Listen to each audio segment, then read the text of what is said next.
امارت اسلامی. باز با بالا کردن این بیرق‌های امارت و خلافت و حزب اسلامی، ما خواهان یک دولت اسلامی. این دانشجویان در قلب شهر و در مظهر عام پرچم‌های طالبان و دیگر گروه‌های مخالف مسلح دولت را بلند کردند. به جای پرداختن به درس‌هایشان شعارهای ضد حکومتی سر می‌دهند.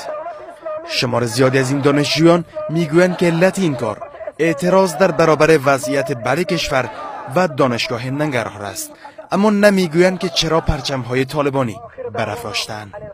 از جمهوری خسته شدیم، ما خلافت اسلامی میخواهیم، ما خلافت عادلانه میخواهیم، ما نظام اسلامی میخواهیم. غږ اوچت کې د ظالم جابر ادارې په وړاندې، د ظالم جابر مدیریت په وړاندې، د ظالم جابر ریاست په وړاندې، د ظالم جابر ولایت په وړاندې دا ټول پړاوونه در واخلم دي. خو دا ټول محصلین د حق د طلب په خاطر په دې ولګه تنده ولاړ دي.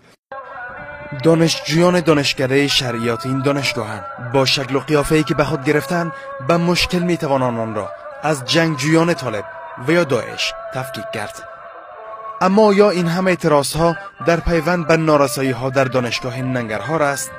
د مسئله د چوکاټ نه اخوال د قوانینو د لوایحو خلاف یوه غوښتنه هم نه منم. په دوی کې که نور مشکلات لکه چې تاسو ورته اشاره وکړه، زما د نورو ارګانونو نه دا تقاضا ده چې په هغه برخه کې چې هغوی پورې مربوطیږي هغوی اقدام وکړي. پرسش اینجاست که رشد افراطیت در میان دانشجویان تا چه حد میتواند خطرناک باشد. خب من فکر میکنم که بی‌توجهی به عوامل و ریشه‌های افراطیت در افغانستان عامل اساسی رشد این تفکر بوده. از یک طرف متاسفانه جامعه جهانی و کشورهای کمک کننده به افغانستان نسبت به ظهور مجدد افراطیت در افغانستان بی توجه بوده و توجه جدی را معطوف نداشته.